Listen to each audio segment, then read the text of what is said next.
Today, I want to give you a blueprint in creating a micro SaaS and the steps that it takes to create a successful micro SaaS, to understand your audience, understand what your audience wants, and then also how to find ideas that are easy to build, that actually have potential, that are not too saturated, but still saturated enough so you can benefit from the waves, and then also how you can execute in actually building that. So let's walk through the blueprint that I have set up for you today for this video.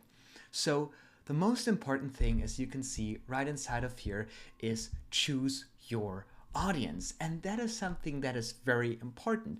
I see a lot of people trying to come up with SaaS ideas and, they're not really knowing where they want to sell. Is it B2B, business to business? Is it B2C? Is it business to customer? And something that I hear not a lot of people talk about, B2E, which I call business to entrepreneur. Are you selling to people like you, right? If you are building this as a solo founder, solopreneur, are you selling to other people like you? Are you itching your own issues? That's kind of like the Mark Liu type of business. He's selling to people like him, and because he knows what his needs are, he knows what the people that follow him, what their needs are, because people who follow him are people who want to be like him. That's a market. A lot of people don't talk about that market. A lot of people leave that market out of the picture, but that is a market. That is a big market. That's the market I'm selling in as well, because people watch my videos, they want to build applications, and they want to learn how to do that.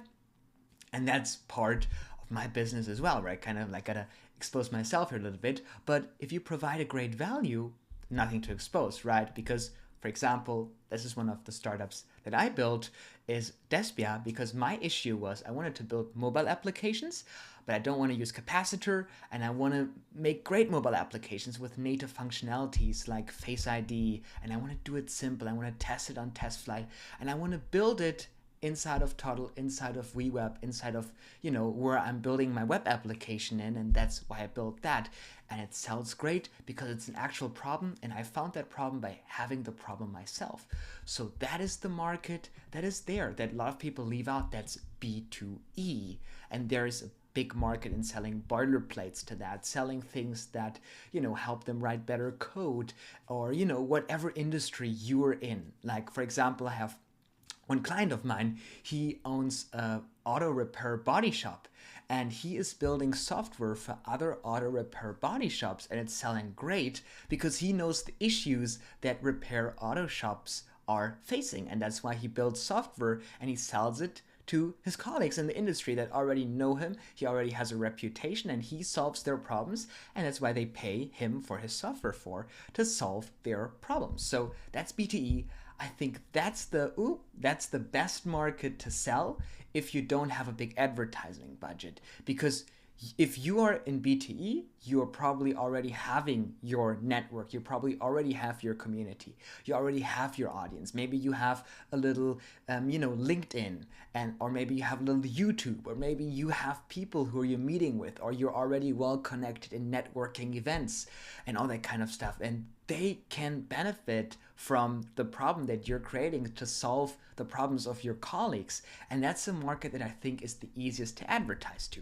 Now, the other ones, the common ones, B2B, B2C, are more harder to advertise, because the way I identify them is B2B is you are a developer and you're building now software for restaurants. Now, if you like that, and if you're good at advertising to restaurants, or you have a business partner who is a restaurant owner, that's a good idea too. This B2B part, though, gets more complicated if you are selling to businesses where you have no idea of that specific industry. Maybe you're a developer and you've been a developer for your whole life, or you are a founder, or you're a marketing expert, and now you try to sell to people who are running plant shops or whatever, right? You are probably not going to get all of the organic traffic, because they're probably not following you. You probably don't have connections in there. That's hard to advertise, the same as B2C, because there are a lot of developers, a lot of big companies that are building B2C applications, right? There are actually a lot of those applications that you see on TikTok, primarily mobile applications or B2C applications. And B2C applications need to be very user-friendly. You need to build a mobile application, even though, Despe could help you with that.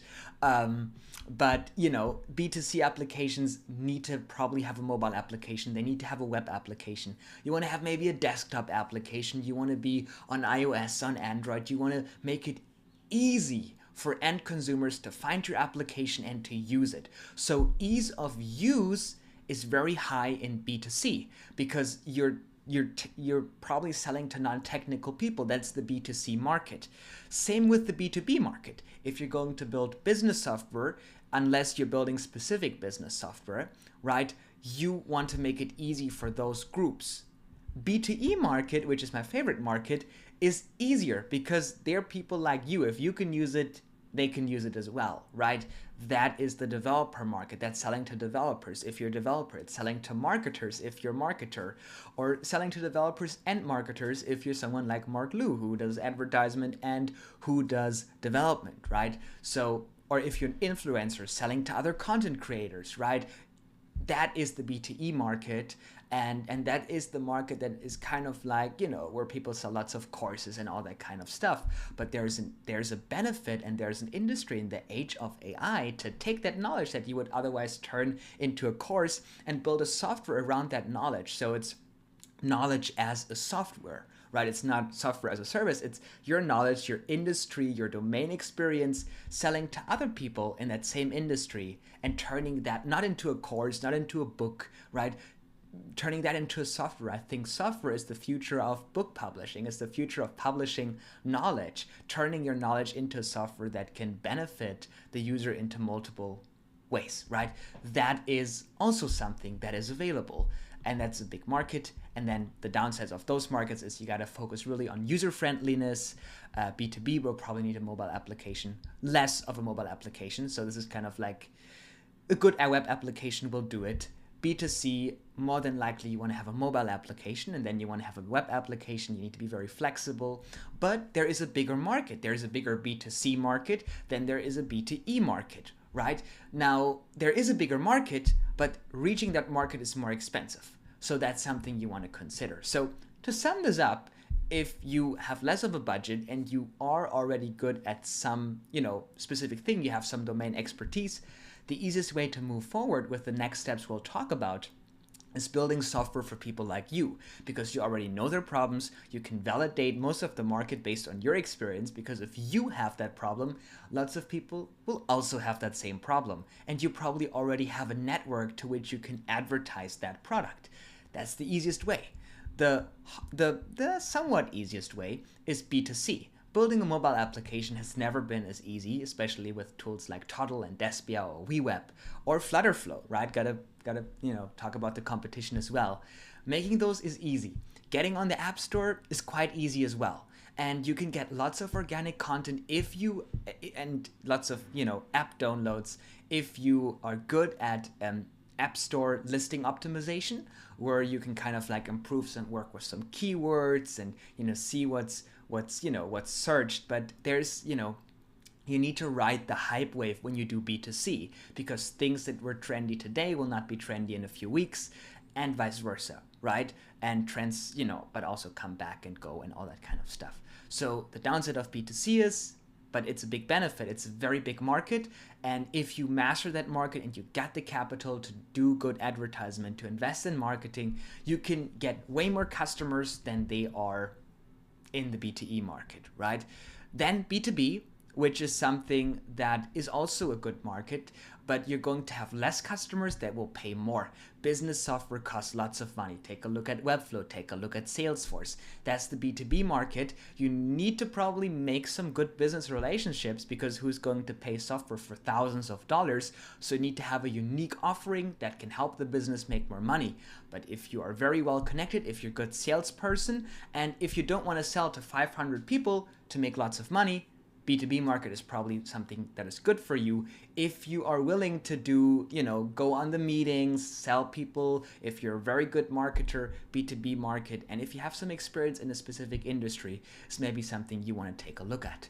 So now that we know kind of like what our audience, what our market is, there are a few things that actually make a good AI SaaS. And we'll be focusing on AI SaaS, micro SaaS in this video, but it applies to generally every other SaaS that you could build out there. So a few things that I personally like to take a look at when I'm considering building something is, the first one, are there any examples that have been made by solo developers? Because the last thing you want to do, especially if you're doing this yourself or you're going to bootstrap this yourself, is have something that needs to have a very big investment that's going to cost millions of dollars or hundreds of thousands of dollars to get started, and you need to have a whole technical team.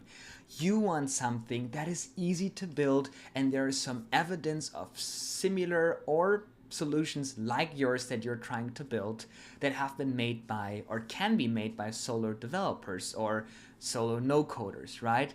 And nice ways to find out if, there are things that are, made by individuals like this is taking a look at X, Reddit, right? There are lots of people posting about what they're building. And if there's some evidence that people can build it themselves without having a big technical team, right, then that's something you want to take a look at.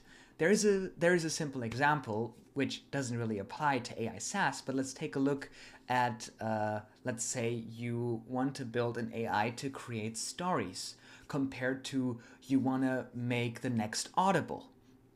Building the next Audible will require you to buy licenses from audiobooks all around the world and to build a mechanism to pay royalties. That's something probably a solo developer will not be able to build because you need to get the licensing, you need to handle those things. It's a lot of overhead. Now, on the other hand, having an AI that generates stories does not need to have licensing. Of course, they need to be original stories, right? And that is something a solo developer can build. So you want to think of licensing, distribution, regulations compared to, is there an alternative that's similar to this where I own the license, I own the copyright, I own the IP, and I can use services to outsource that. So again, compared to hiring people to read audiobooks, licensing their content, you could use 11 Labs and ChatGPT to generate audiobooks and put them on your platform, right? So you want to think between those. The 11 Labs version requires less investment, can be easier bootstrapped than going to authors and reaching out to people and getting them on board and agreeing to license deals and all that kind of stuff. That's something to consider. The second thing is, if there are any current competitors out there, are they getting good organic traffic? That's very important. And if you take a look at some AI SaaS here, I'm not affiliated with this website, but I do like it. It's called There's an AI for That. There are lots of things that are trending, right? But if you take a look what's trending, for example, AI Portrait Maker, that's a trending one. But the downside of those things is they're quite saturated. They're trending, right? That is the first thing. We'll talk about saturation a little bit later. They're trending, but there are thousands of them trending. So that may have been a good idea being in that market a few months before it blew up. Probably a year ago was a very good market for AI headshot software. If now the only thing you're doing are AI headshots, and now like fancy images or something that's unique, or turning yourself into an AI avatar that can talk and do things, you kind of like already went, you kind of like are already at the end of the wave. But something to consider that is very important is, does it get organic traffic? If I look up for competitors, are they being found? Are people looking this up? That's very important. Now, this has too many people looking it up, so it's a little bit oversaturated. But if nobody's searching for it, it's probably, not something you want to take a look at. And a nice way to figure out if people are, if there's some market in this, is seeing how many of your competitors are paying to be on those AI aggregator, AI review sites, because you can pay to be on them, right? There are multiple ones, and you kind of like want to see if people are, paying to be on there. That will show that there is a market and that there's money to be made in that market. So that is, it gets organic traffic, because those are organic traffic aggregators. People just pay to be on those aggregators, right? So 2 things to check: are they on those aggregator sites? Some of them just put them on there for free. And there are also some free aggregator sites. And then the other thing is, if you Google this term, is there a need for it, right? Are people talking about this on Reddit? Like, I tried 3 headshot generators, right? Is there a need for this in the market? And the next thing would be, is it easy to build? Meaning, are there APIs for that? Now, it doesn't matter, let's say there is Suno, right? And Suno doesn't have an API, even though there are now ways to go around that. But let's say there wouldn't be ways to go around that. If you now want to go out there and build the next Suno, at least of the time this video was recorded, you would have to build your whole AI machine learning system to make music. That will require having developers, building your own model. You want things that, the core of the AI generations can be accomplished by something called APIs, which are companies that already sell you that AI model through an API, meaning you can talk to their server to get access to what they have created, what they have built. The easiest example will be OpenAI or Claude. You can pay Claude to get access to their models through their servers, and then you can white label the response and sell that to people in your unique interface. And your interface is what adds value to their experience. So are there APIs for that? For example, with the Headshot API, I could simply go to Replicate, and there are all kinds of different APIs on Replicate that will be able to, generate things. That's kind of like how we can access those AI models. Let's take a look here. You see, I got all kinds of AI models that I can use, like Flux, that's for the headshot stuff. And I can use those via their API, and I can connect that with my product and run it. And, it's rather inexpensive to run those things.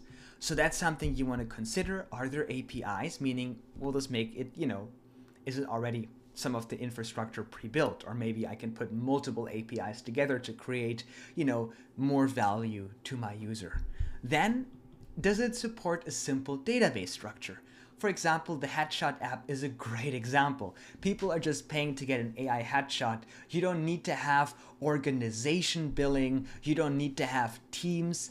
What I don't like is when you're building a SaaS product, a micro SaaS product, you want to build something that doesn't require to have workspaces and to have folders in workspaces and to have folders and folders and folders. You're going to have a database architecture that's super big, super complex, and that means more maintenance for you. And it also means a longer time to market to get something out there, because there are all those edge cases your server has to handle, your database has to think of, right?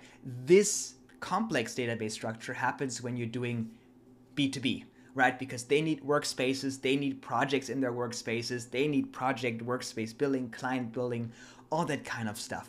That's why I tend to stay away from the B2B market and focus more on the B2C market, which will only need to have a user account tied to things happening, or a B2E, a business to entrepreneur market, which will still only have an individual account to it. So simple database structure, you want to have users relate to AI generations, for example, and not workspaces relate to an administrator, relate to multiple users, relate to teams, relate to workspaces, relate to projects in the workspaces with role-based access.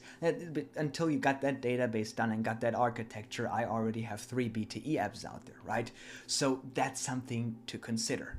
Also, a lot of people aren't talking about that. You want to make sure that you have good profit margins, because what's going to happen, especially when you're going to build a mobile application, or if you're going to build a SaaS and you're going to use a merchant of record like Lemon Squeezy, like Polar, like Paddle, you are not getting paid on time. It can take up to 30 days to get paid for the sales that you have made. So you need to have good profit margins to be able to sustain that business. And you also want to have a little bit of capital required to be able to make payments, because you're going to have immediate payments right now paying for the AI APIs to, process that. You need to pay that on time, but your customer money, when they pay, will probably take up to 30 days to, reach your bank account. So you want to make sure that you have good profit margins so that you need less overhead to start this, because you always want to have a little bit of money to make sure that you can handle in case your product goes viral overnight. And the easiest way how you can ensure that is by having good profit margins. Let's say if I'm going to have 50 new users join and they're going to spend $500 in credits, which I'm going to profit off 600. This is a terrible way, because like the moment I'm getting the money from Apple, also they'll take 30%, by the way, so I'm in the negative on this. But until I get the money from Apple, until I get the money from Paddle, it takes 30 days. So I gotta prepay the $500. Where on the other side, if I'm going to have something that costs me $500, but I'm charging all the 50 first or 100 first users $5,000 in total, I'm willing to put my own money into covering their debt, kind of like covering their bills, because I know I'm going to get 5,000 next month, and worst case I can take a little loan or whatever, because I know Apple is going to send me 5,000 next month, right? Or I can use my credit card. Never take a loan. Never, if you can't build it, if you can't afford to build it, if you can't afford to do it, then it's not a good idea to do it. But I'm just saying, if you have the guarantee, people already purchased, you paid 500 for that, you need to pay replicate, and on Apple you already got 5,000, they're going to take 30% from that, but it's covering the 500 easy. You can pay this with your credit card and then pay it off once Apple gives you the money, right? I mean, don't blow all that money away. You still need to pay your bills and pay your taxes. Want to put that aside, but that gives you more confidence to do those things in case you want to do those things, in case there is no budget right now to start with that. So that's something you want to consider, and the easiest way how you can achieve that is by having very, very good profit margins. Normal profit margins for SaaS are usually 90%. It is 70% is already a very low profit margin for SaaS. That's why I'm saying minimum 70% profit margins. Now, it also needs to be something that's easy to build. It doesn't matter if you have the best idea out there, because the AI industry is a very fast moving industry. And with people using tools like Cursor to build shitty and junky competitors to what you're trying to do, they are able to move fast. Of course, they're going to lose customers if their service has a downtime, if their webhooks don't work, but it can still disrupt your market, even though they're low quality. It can still disrupt your market in your way of getting it out there. So you don't want to build something in stealth mode that is going to take half a year to finish, because until you're done with it, there are already 50 competitors out there. So you want to have an idea that you can start out at least with the MVP that is as simple as getting it out there in less than 2 months. That is the maximum I would spend on a project, preferably 4 weeks, but I assume that there are a lot of people watching this video who never built a SaaS, so I counted in an extra month for learning the principles and getting yourself familiar with that. I think that is a good timeline in which you can still be competitive into a growing market, right? And the market will be already seasoned, and there will be lots of things. For example, if you're going to go to McDonald's, there's a high likeliness that next to close to it, there's a Wendy's, or there's a, whatever, there's a Jack in the Box, right? Because people are already in that area, and you don't want to go to McDonald's every day. Sometimes you want to go somewhere else, right? And that's kind of like the same principle that also works for SaaS. People tend to try multiple tools. They like to use the best tool out there. And if the market is already seasoned, and there are not too many, there are only like 3 restaurants, we're not in a whole food court, right? It's still nice because they're already seasoning that market for you, and they're already attracting people into the right direction. So their advertisement dollars could go to you if you make like comparison blog articles, but we'll talk about that a little bit later. Now, another thing is important. If you're going to work with B2C, you want to make it work well on mobile. And one way to do that is very cost effective, is doing a PWA. The PWA is building a web application and something like Toddle, for example, and simply adding a manifest file on there so people can add that to their home screen, and it kind of like feels like a native app. You won't have native functionality, at least not all native functionality, besides push notifications. But for B2C, it's very important that you have some sort of mobile responsive version that works well. Also, another way to even be on the App Store and get the advertisement that you get through the App Store is using Despia.com, which I built. It's my baby. And that is something that turns your JavaScript application, meaning your web application, your Toddle application, right, into a native mobile application that you can publish on the App Store or Google Play. There you go. But that's something to keep in mind when you do B2E. B2C, B2E probably doesn't need that because most of the developers, most of the entrepreneurs use things on their desktop. But this is very important for B2C if you sell directly to consumers. Now, I said not saturated, but. And this kind of like brings me back to an earlier point. You want to have something that's not saturated, like the AI image generator, but you still want to have something that's saturated enough that there is a market for it. So you don't want to have 500 competitors, but you want to have 10 good competitors, right? Because they're already paying the advertisement dollars to get people looking into that direction. And once people are already looking into that direction, you will automatically, if you have some good organic advertisement going on, you'll already get a part of the spotlight, right? If I'm going to show the flashlight directly on the computer, a little bit of the light is going to go right next to the computer. And if you're going to be right next to the computer, you're going to get a part of that spotlight where other people are paying for because people are looking into that market, right? For example, with Sora. When OpenAI announced Sora, they were models that were available out there before Sora, and people used those APIs like Kling to build AI video generators. So because OpenAI put all the advertisement dollars, put all the, all the buzz around Sora, people that would have never looked at AI video generation all of a sudden looked into the direction of AI video generation, and because they looked into that direction, they found people who had already AI image generators out there who were of course very bad, but they already paid for them and signed up for them because there was direction being put that this is a possibility out there and they were already close to something. So they signed up for those services and they paid for them. So not saturated, but also you want to have something that currently has the spotlight shining. Now we want to go to the next part, and that's the most important thing, because now that you have an idea, you actually want to develop that idea. And, the development stage is very important. And here are some of the stages that I like to work through when I'm developing an application.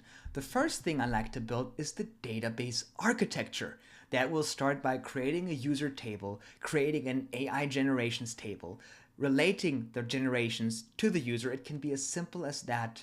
And then, maybe having a database to capture the payments. Another thing will be APIs and workflows. Now, an API is kind of like a Zapier scenario, but more professional if you use a real backend, right? Or a make scenario, but more professional. But that's the general concept of an API. Or a workflow, right? That's kind of like the same thing. But now that you have a database, how are people being added in the database? You need APIs, you need workflows to add them into the database. And you need APIs and workflows to get the data from the database, to show that on the front end, to show that into the interface. Hey, you have your database saying 500 credits. Now you need an API to get the credits to show that to the user. So we need to have that. That will be the second step. Then it's a separate step because I think it needs a lot of attention. That's backend payment. So that will be setting up the APIs to create a Stripe checkout session, setting up the APIs to create a Polar checkout session, whatever you want to use. Then the other thing will be having the webhook set up. So when the payment was successful on Stripe or on Polar, they can call your webhook URL, your server on the backend, and confirm the purchase, and then on that webhook that you're receiving, you will be able to grant access to the user in the database, and then they will get their credits, they will get their subscription, whatever you want to do. And you want to make sure that this third step is rigorously tested before you move to production, because that's where a lot of money can go into the wrong direction, and you want to make sure that that is 100% perfect. Now, the next thing is UI and interface. And I like building mine also inside of Toddle, which is a web development tool for front ends. Very nice.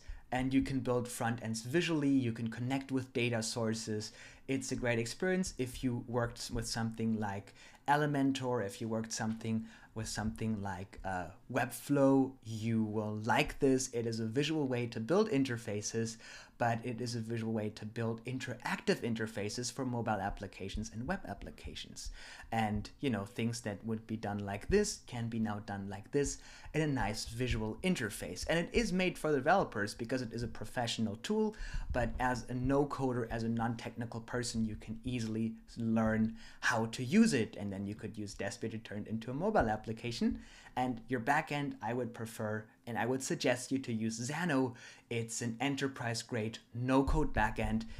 Think of Zapier. When you think of Xano, you can build visual interfaces for complex backend logic. You can build your database in it. You can do all kinds of very nice things.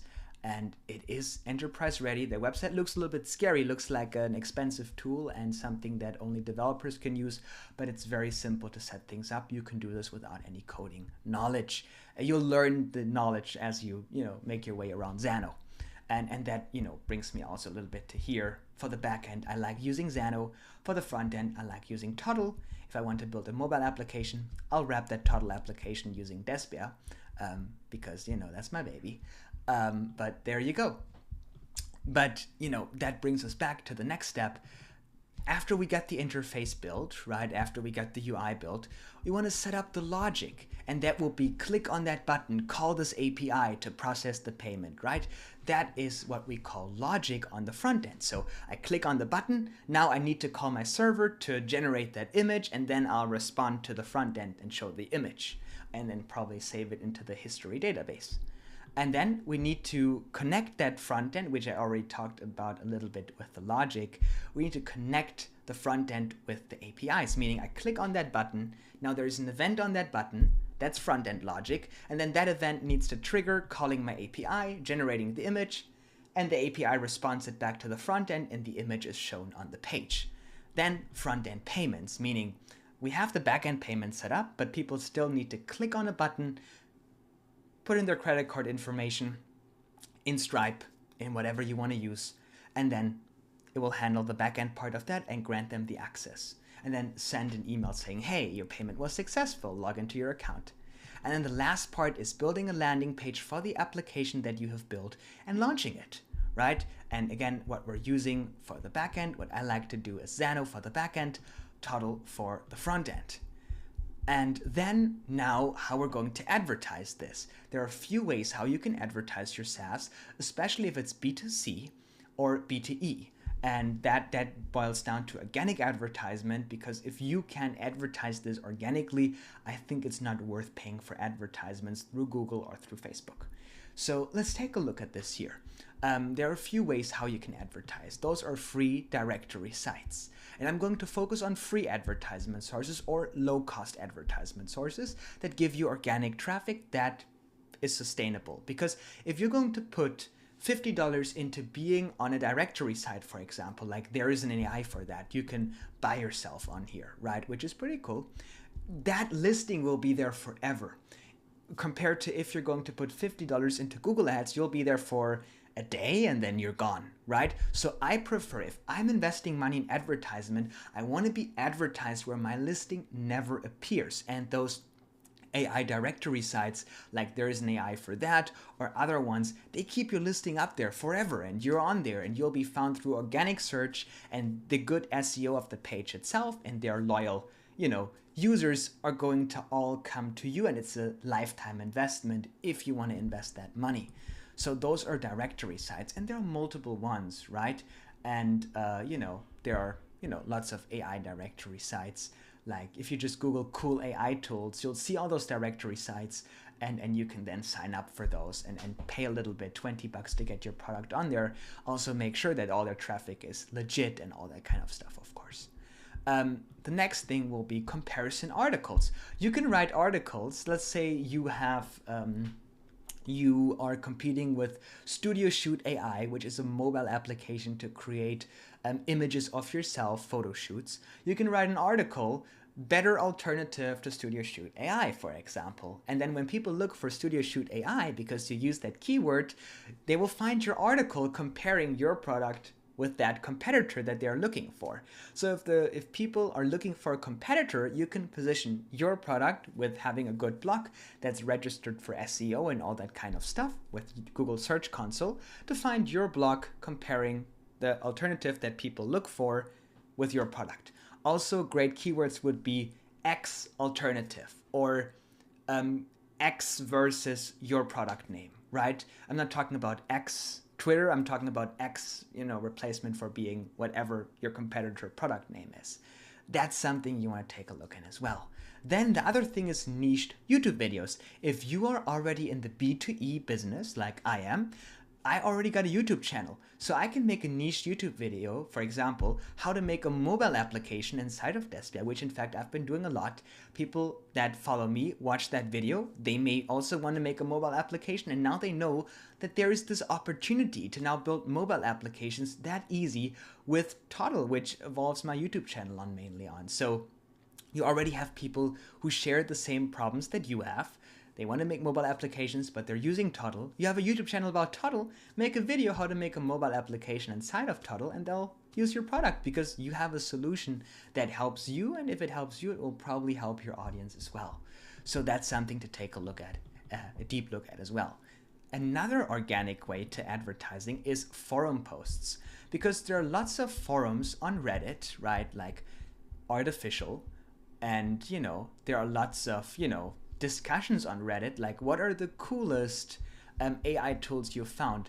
If you just kind of like create some Reddit accounts and kind of like say, hey, I found this cool AI tool, it's really cool, and make sure like it doesn't sound like it's you, right? People, because Reddit is a main thing that trains AI. If people talk about things in Reddit, if people talk about things in forums, right? If you go to Google and you ask what are the best AI tools for this, you'll get this AI summary from Google.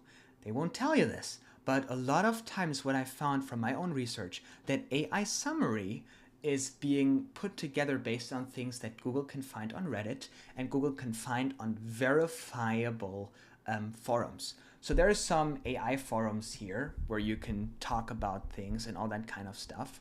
So the future of advertising is AI search.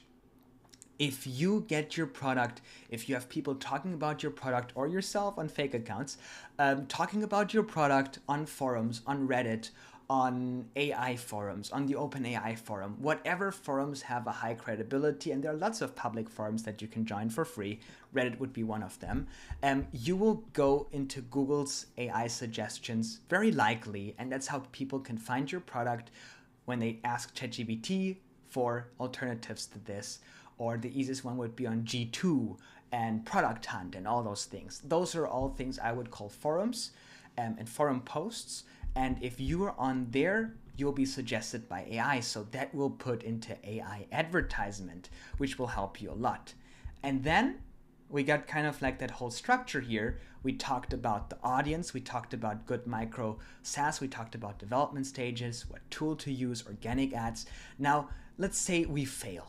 Now, I don't want you to think on how we're going to fail with this, because I think we should focus on how we're going to succeed with it. But it's always good to have a plan B. And here's my plan B. Let's say you already spent 2 months on building this. In case you're going to fail, those 2 months are not wasted. You learned how to build an application. You learned a lot of things, and you are a better developer, and maybe now you are a developer. You haven't been a developer before. Now you are a developer. Or if you have been, you're now a way better developer, or you're a way better business person now, way better entrepreneur. You learned so much. So even if you fail with this, if you count on what you've learned, I think it was definitely worth it. And now, in case you have that failure, you can still turn that failure into some cash. There are a few things that you can do. You can sell your SaaS on Flippa. Flippa is a listing site where people sell either their successful side projects, they want to go out there, but there are also lots of people selling their failed side projects on Flippa. A few months ago, I saw someone who sold their AI photo generation image AI photo shoot generation image business on Flippa for $11,000. And I think they didn't even have any revenue. So people just purchased it because, you know, investors are on there, and maybe they would have paid a developer to build it, and maybe the developer would have charged them $50,000 to build it. A lot of people that have a business idea just look on Flippa. Did someone already build this? Can I just buy the failed one and then I'm a good marketing person and I can do this? Because most good developers are terrible marketing persons. And you know, developers, investors look on Flippa to see, are there any failed side projects from developers on this platform that I can buy for cheap because they just failed and want the money, and then I'll redo the landing page. I'm a Google Ads expert and then make all the money from it, right? And that is something that you can do. I've done it before and it worked very well. The alternative to Flippa would be Acquire. You can also take a look at selling your SaaS on Acquire without any revenue. And there are actually people who are purchasing that. I've done it before for things that failed, and you're not going to get rich doing it, but it definitely gives you some compensation for the time that you have spent into this. Now, another thing is, if you are in the B2E business, you can turn your failed side project into a boilerplate, like Ship Fast, for example. So now you build an AI image generator business. Now you can turn this into a template and sell the template to people for $29.99. And, you know, and people are going to purchase your template. So that's something that you could also do. So now we have the whole plan on, you know, kind of like understanding your audience, how you're going to, you know, get, you know, a good micro SaaS. What are some of the, you know, the baselines of it? How we're going to develop it? What are the phases of development? What tools we may want to use? Plus, you know, I gotta put my head on there.